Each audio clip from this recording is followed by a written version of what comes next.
Random Thought 21. I want to take a moment to talk about something that's very important in my life. You know, there are a lot of things that happen in life, and when these things happen, people say, well, I didn't know how to respond. I just don't get it. What were you expecting from me? You know, I get that from a lot of people when incidents and things happen in life. Well, for me, I have an instruction manual for my life.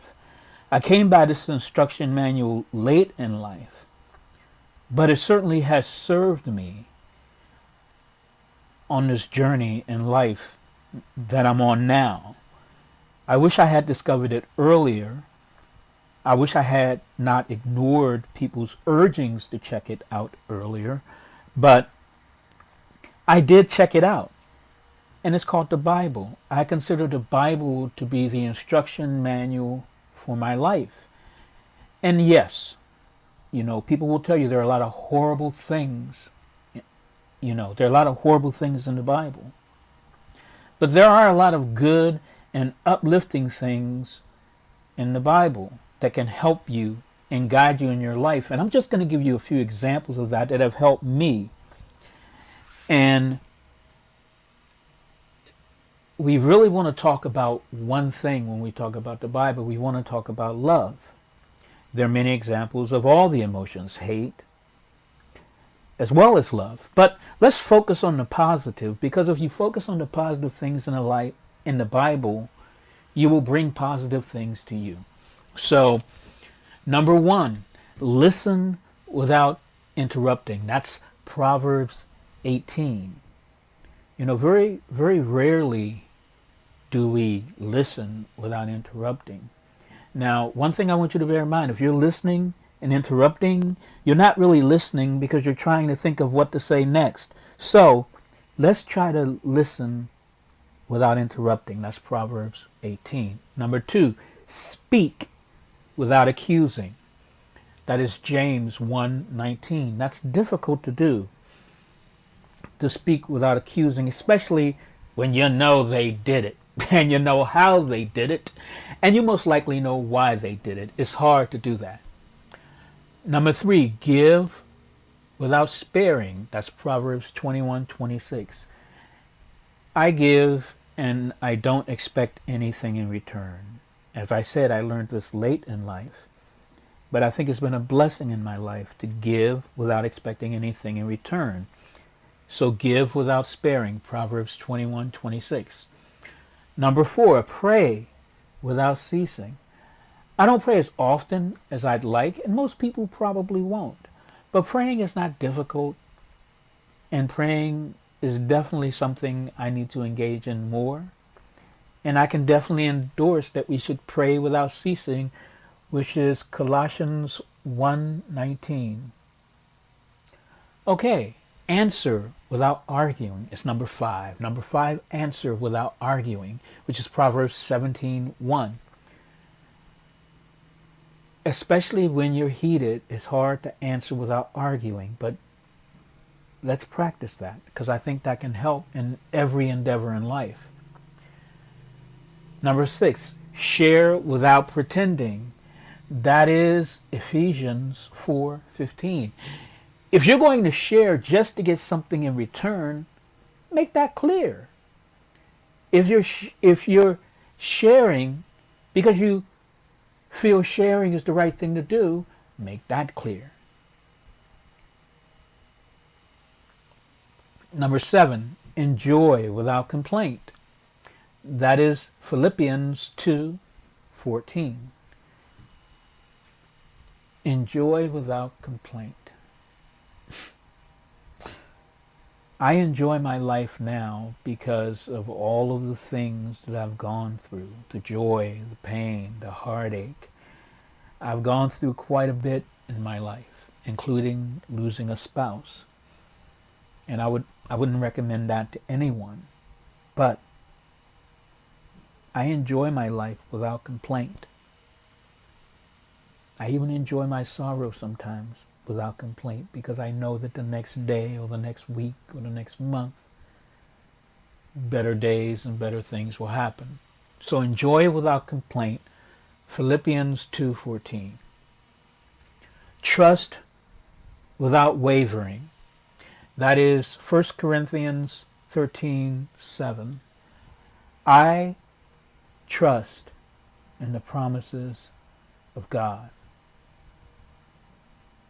I trust in the person I love. Until given a reason, I will continue that trust. For me, a reason to give up that trust is not someone pointing out fallacies of logic in the Bible. It's not someone pointing out to me what they believe about the Bible or about God. That doesn't matter, because for each person, their path to God is a personal journey that they take themselves alone.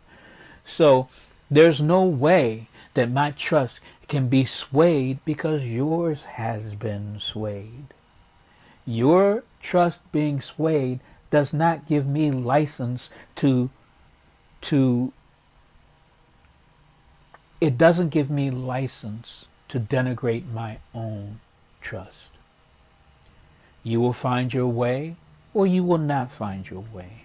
I have found my way, and I trust without wavering, and I extend that trust to the person I love, because anyone can tell me anything about anybody at any time. It's up to me to betray my own trust.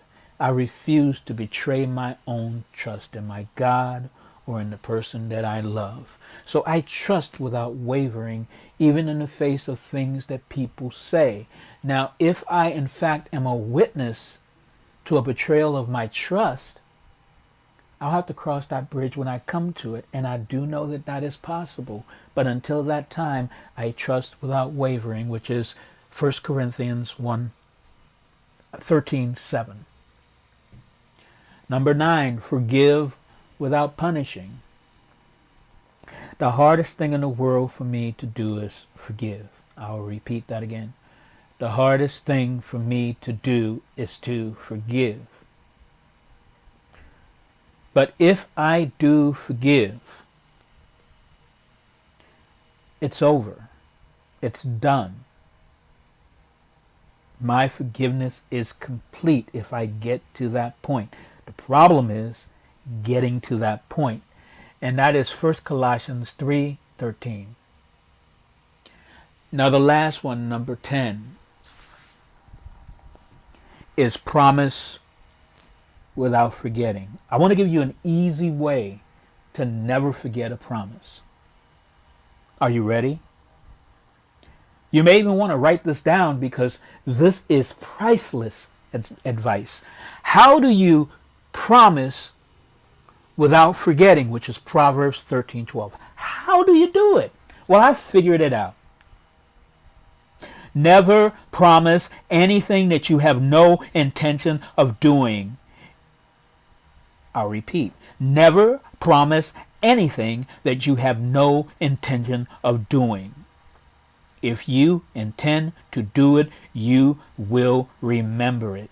If you promise something and you forget it, especially if it's almost immediately, you need to re-examine why you made that promise and why you forgot that promise. Why did you not mean that promise? You should only promise things that you really mean, because if you promise only the things that you mean, you will not forget. And that's a lesson I learned the hard way in life. These 10 things are just the tip of the iceberg of things that are in the Bible. And I'll make more random thoughts talking about those things as I come across them. But I will say that these things are very important. And they show how the Bible can be an instruction manual for your life. Even if you don't ascribe to going to church, even if you don't ascribe to any of the trappings of religion, any of the pomp and circumstance, the Bible itself is a very useful book and entertaining. A lot of the bad things in the Bible, if you take that as entertainment, and cling to the things about the Bible that are like an instruction manual in life, that can help your life. You know, there are many things you shouldn't take literally in the Bible, but there are a lot of things that can be taken literally and can improve your life.